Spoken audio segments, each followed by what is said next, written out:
Welcome to WSJ Live. I'm Simon Constable. We are here at the CFO Network in Washington, D.C.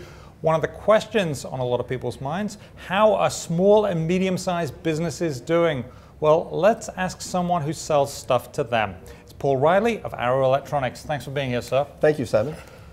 So you have not a small company, a very big one, $21 billion in sales all over the world. Let's start with the US. How are your customers doing? Well, great, thank you.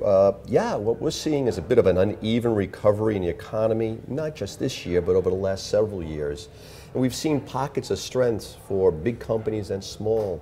But as you know, SMB, small and medium-sized businesses, are a critical aspect of the U.S. economy and acceleration and growth that we're all waiting for. And of course, they are the traditional driver of jobs. Most people will get their next job from a small or medium-sized business. So you're seeing unevenness, you're seeing some weak, some strong. Where are the strong areas you're seeing? Because I think a lot of people would love to know where that strength is, because maybe they get their next job from that.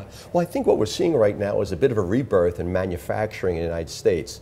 That creates good, sustainable, long-term job opportunities. We're seeing that really in the heartland of America, in the middle of the United States, and we think it's very positive. But there is for sure an unevenness right now in that recovery, and that creates, with conflicting data, a lack of confidence. A confidence in, can we afford as small and medium-sized businesses to make investments for the future? And that's something that's critical for us, because you're right, when employers are looking to hire employees, they're not looking to add them for 3 months, but they're looking to make a long-term sustainable investment in training and development of those people, because they're going to be partners together for an extended period of time. So that's the good news. In the Midwest, the manufacturing heartland, there is some strength there, and there may be some hiring there, and that could be really good. What about overseas? Europe, is that as weak as it used to be? Well, I think that we've kind of gotten past the inflection point for a potential downward trend backwards in Europe. There are pockets in strength by countries, and there are opportunities for continued growth as we go forward. And where is the strength? Is the strength mainly in Northern Europe, UK, Germany? It's kind of interesting, because we've seen now for an extended period of time, Germany has been strong and leading the recovery in Europe. But we are seeing pockets of strength in the UK. We've seen pockets of strength in the Nordic region, as you've suggested.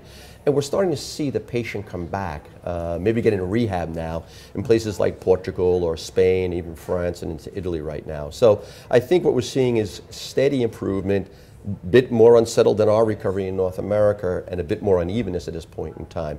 But I think the biggest factor is that in both countries, credit is available for small and medium-sized businesses.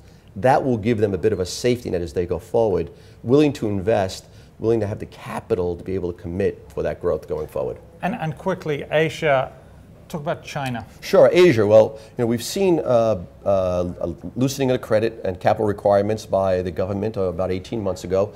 That went into big infrastructure. We're seeing more and more conversations now around the credit markets there being more readily attainable for small and medium-sized businesses. And I think that's really going to accelerate some of the growth opportunities, both for those companies that are Chinese-focused, Chinese-based, as well as for the export market.